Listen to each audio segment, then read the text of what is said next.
За 50 төрөлгөн энэ тодорхой интегралыг бодох юм байна. За энийг ингээ харсан чинь манай энэ x квадратаас x нэмэх нь нэгэ орлуулах тохиромжтой байна. За яагаад вэ гэхээр энийг а гэдээ орлуулчвал бүгдээ хоёр талаас нь ингээ дифференциал авчих. Энэ илэрхийллийнхаа хоёр талаас нь дифференциал буюу уламжлал авчих. За хэндээс уламжлахаар чинь x квадратаас 2x x-с 1. Тэгээ x-ээр уламжлал авч учраас dx. Эндээс а-гаас уламжлахаар 1. Тэгээд dA. За тэнгууд л одоо энэ бүгдийн дээдлийг харсан чинь хүртвэртээр байгаа илэрхийлэл маань яг наадарсан бац. Өөрөөр хэлбэл манай энэ 2x-с 1 dx маань dA гэдэг нь гарсан байна.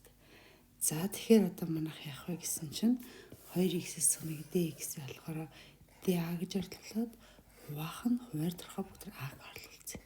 За хэлийг би төр солихгүй явчих. Нэгийг хуваах нь а dA. Нэгх нь а-гаас интеграл харшин l-ийн а болно. За тодорхой интеграл учраас би c-ийг тавихгүй. За тэгвэл l-ийн а-гийнхаа оронд x квадратаас 1x нэмэх нь ингээ буцаад x-ээр орлуулчих. Тэгээ манай хэл нь 1-ээс 3 хүртэл. За тэгэхээр дээд хэл 3 орлууллаа. l-ийн 3-ын квадратаас 3 нэмэх нь 1. Хасах нь x-ийнхаа оронд 1-ийг тавилаа. За тэгэхээр манай l-ийн 9-өөс 3-аас хар 6 дээр нэмэхэд 7. Хасах нь l-ийн 1. L-ийн 1 маань 0 гэдэг учраас манай хариу нь l-ийн 7 гарах нэ. За тавхан энэ интегралыг 2 хувааж трапецийн дүрмээр үнэлгэнэ. Тэгэхээр нь одоо зөвхөн энэ интегралаа бүгд ингээд бодё. За гэхдээ 0-оос 1 орно. За 1-ийг ингээд авчих. За 1-ийг авах нэг дээр нөх x квадратынхаа тэгээ юг зуръя. За тэгэхээр эн чинь яг 0 авахд болохоор 1 юм байна. 1 юм байна. За тэгээ 1-ийг авахаар энэ маань энд 1-ийг орлуулахаар 2-ны 1 юм байна. За тэгэхээр маань ер нь бол граф маань ингээд яг тэгш функцчаас бас нөгөө талд ингээ байгаа л да. За тэгээд 0-оос 1 учраас 0-оос 1-ийн хооронд за энэ трапецийн талбайг нь олох гэж байгаа гэсэн үг. За 2 хуваач гэхээр одоо энийг би ингэж болно л доо. Заавал 2 хуваах шаардлагагүй зөвхөн 2 хуваад гэхээр би ингэж хуваагаад энэ талбайг болоод нэмж болно. Эсвэл ингээд энэ тэгшинсдийнхаа талбайг болоод тэгээд энэ морин шугам трапецийн талбайг болоод нэмж болно.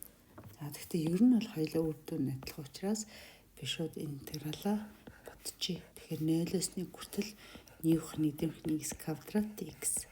За 1-ийг авах 1 дээрх x квадрат маань болохоор юу вэ гэсэн чинь юуны интеграл уламжлал гэсэн нь арктангс x. Арктангс x уламжлал нь 1-ийг авах 1 дээрх x квадрат гэдэг. Тэгээ хэл нь 0-оос 1 хүртэл. За тэгэхээр би энд 1-ийг орлуулад дээд хэл x-ийн 1-ийг орлуулад хасах нь x-ийн оронд 0-ыг орлуулж. Гэвч 1 дээр чинь тангс 45 градусыг авдаг. Хасах нь арктангс 0 дээр 0 градус дээр. Тэгэхээр хариу нь 45 буюу 4-ний пи гарах нэ. Тэгэхээр одоо 2 хувааж трапезийн төрөөр үнэл гэдэг нь одоо тийшэл ингээд би 2 тэнцвэс дууч л да. Тэгэхээр энэ хоёр маань 2 морин шугам трапез үсэнтэй энэ хоёрыг нэмнэ. За эсвэл одоо ингээд 0-оос 0.5 хүртэл 0.5-аас 1 хүртэл гэж болж байна. Эсвэл 2 хувааж болж байна. За альвэр нь хуваалах гэсэн бол доо. Тэгээ шууд ингээд олчих нь илүү амархан байгаа учраас шууд ингээд олчихё. За 53. За энэ дифференциалчлыг бодгоно. Энэ y-гээс уламжлал авахаар гэдэг би ингээд авчи. Y-гээс x-ээр уламжлал авсан нь манай y-тэй тэнцүү нэ. Энэ дифференциал тэгшлэлийн ерөнхий шийдвэр бол. За тэгэхээр энд бүгдээр y-тэй хэсгүүдээр нэг талд нь ялгаж аваад y-ийг шаваад x-тэйг ишнүрчүүлж dx.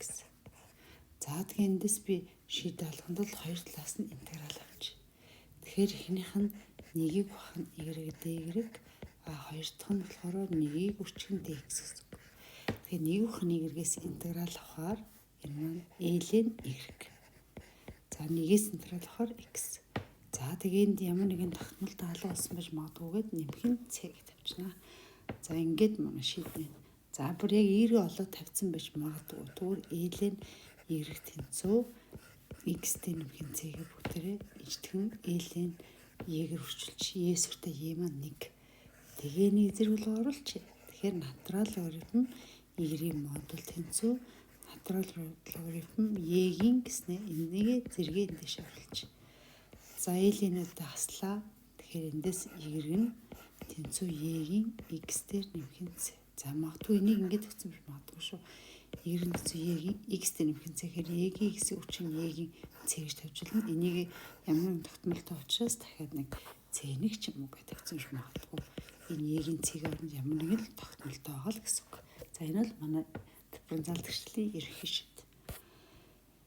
За энэ дифференциал тэгшлийн ерөнхий шид гэх юм. За y-ийн уламжлалт гэдэг маань d эргийг хуваах нь dx гэсэн үг тийм. Эндээс a гурчгийн синус x нэмэх нь b гурчгийн косинус x. За яг мөн адилхан хоёр тал нь хоёр хувьсгчийг ялгачи d эрэг тэнцүүгээд dx-ээ арийнхаа илэрхийллээ өрчүүлж. Нэг өрчих нь dx. За тэнгууд одоо бүгд хоёр талаасаа интеграл авчих ингээд. Тэгэхээр энэ чинь нэгийг хүчинд d гэсэн үг шүү дээ. Тэгэхээр y-гээс интеграл авахаар нэгээс интеграл авахаар энэ маань y гарна. За x-ээр интеграл авахаар a гурчин синус x интеграл маань хасах косинус x нэмэх нь b гурчин косинус x интеграл маань синус x. За тэнийг тогтмолтой. Тэгэхээр манай тэгшлийн шийд нь энэ байна. За 55. Энэ хувьсгчийн ялгадаг тэгшлийг бодоо гэж. Тэгэхээр бүгдийг нараа энэ юу гэсэн хэрэг y-ийн уламжлал. Y-ээр x-ээр авсан уламжлал гэсэн үг тийм. За ингээд авч. Тэгэл мөн адилхан хувьсгчийн ялгагдах гэхээр y-гүүтээ нэг талд нь ялгаад хуваад үржүүлэмж шиваачи анд гэсэн иш үржүүлж x dx. За тэнгуүтэ бүгдээрээ хоёр талаас нь интеграл авч. Тэгэхээр энэ чинь нэгийг ухах нь язуудар y маань y-ийн 2-1 нэг ухах нь гэхээр хасах 1 гэсэн үг. Тэгээ x хас 2-1 гэсэн үг. X-ийн нэг зэрэгтээс авахаар x-ийн квадратыг ухах нь 2 нэмэх нь c. За эндээс y-ийн хас 2-1 гэс интеграл авах юм чинь зэрэгэн дээр нэг нэмэхээр 2-1. За тэрэндээ хуваагдах юм. За би энэ талд нь яагаад нэмэх нь c гэж тавихгүй хард нэг тогтмолтой орлоо. Ийшаад энтэй эмхтэд нэг тогтмолтой болсон буюу ерөнхийдөө л нэг тогтмолтой байгаа үзэж тий. X квадратыг авах нь 2 нэмэх нь c. За тэгэхээр эндээс энэ маань 2-ын дэшээ гарлаа. 2-ыг хүчин язуудар эрэг тэнцүү x квадратыг авах нь 2 нэмэх нь c. За энэ манай дифференциал тэгшлийн шийд байна. За 56. За нэг мөн адилхан хувьсгч нь ялгадахаар бодоо гэж. Тэгэхээр y-ийн уламжлалт бол y-гээс x-ээр авсан уламжлал гэсэн. Тэгээ 3x квадрат хуваах нь 2y дээр нэмэх нь косинус y. Одоо y-гүүтээ нэг талд нь ялгаад тэгэхээр энэ маань 2y дээр нэмэх нь косинус y-ийг үрчхэн d тэнцүү 3x квадрат гэд хуваах нь dx-ээ хойш нь гаргаад ингэ үрчилж. За тэгээд хоёр талаас нь нэгэн зэрэг интеграл авчнаа. За 2-ыг үрчгэн чинь 2y d гэхээр y нь хувьсгч авч байгаа гэсэн үг шүү дээ. Тэгэхээр y-ийн квадратыг авах нь 2 косинусаас интеграл авахаар синус y. За нэмхэн c тогтмолтойг нь ард нь авч. За 3-ыг үрчгэн x кубыг авах нь 3. Тэгэхээр энэ урдаас гарсан хойноос гасан 2 тогтмолтой нэг тийшээ гарч нэмэгдэхэд ямар нэгэн c гэсэн тогтмолтой. За тэгэхээр эндээс y квадрат дээр нэмхэн синус y тэнцүү x куб дээр нэмхэн c. За энэ бол манай дифференциал тэгшлийн ерөнхий шийд байна. За дараа нь t хугацаанд конус хэлбэртэй бронхоор нэг юм бронхоор усны хэмжээ нь за нэг юм конус хэлбэртэй бронхоришн гэдэг ус хийж агсан шүү дээ. Тэгээ эндээс гойж агсах тий. За тэгэхээр ийм гойж усны хэмжээ нь ийм дифференциал тэгштэглээр хязгаарлагддаг гинэ. Дифференциал тэгшлээр загварлагддаг гинэ. За тэгвэл эндээс b-ийг нь олоо гэж. За тэгэхээр энэ юу гэсэн үг вэ гэсэн чинь b-гээс t-гээр авсан уламжлал. Бол db хуваах нь dt гэсэн үг. тэнцүү 12-ыг үржих нь энэ G толгойн тогтмолтой тий. Тэгээд B маань T-гээс хамаарсан гэж байгаа шүү. За тэгэхээр нэг юм адилхан би хувьсгчийг ялгах чи BT хэсэгт нь ялгаад тэгэхээр DB-г хуваах нь энэ маань язгуудар B гэсэн шүү дээ. Язгуудар B гэж хуваагаад 12-ыг үржих нь язгуудар G маань болохоор тогтмолтой үржих нь DT. За тэгэхээр эндээс бүгд явах вэ гэсэн чинь хоёр талаас нь дахиад интеграл авчи.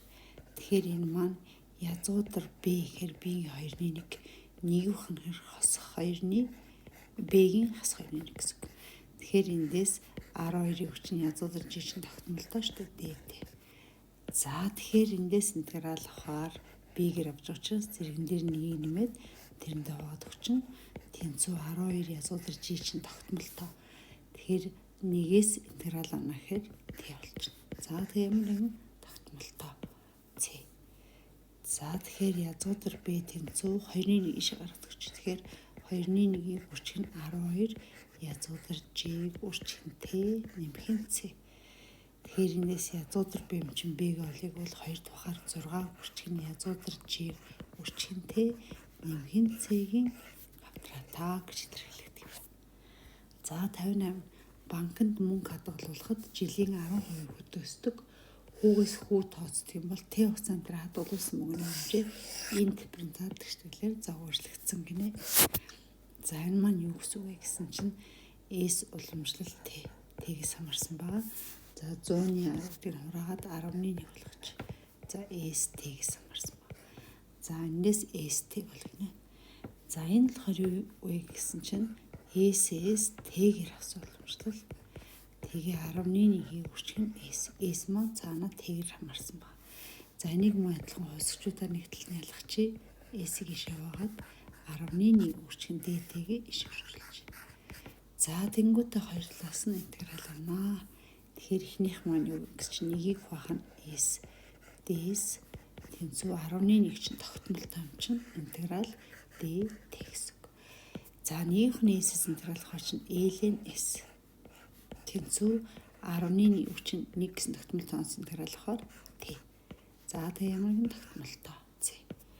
За эндээс S-ийг олгосон шүү. Тэгэхээр энэ S-ийг гаргаж авахын тулд бүгдээрээ энийг L-ийн 1-ээр үржүүлчихье.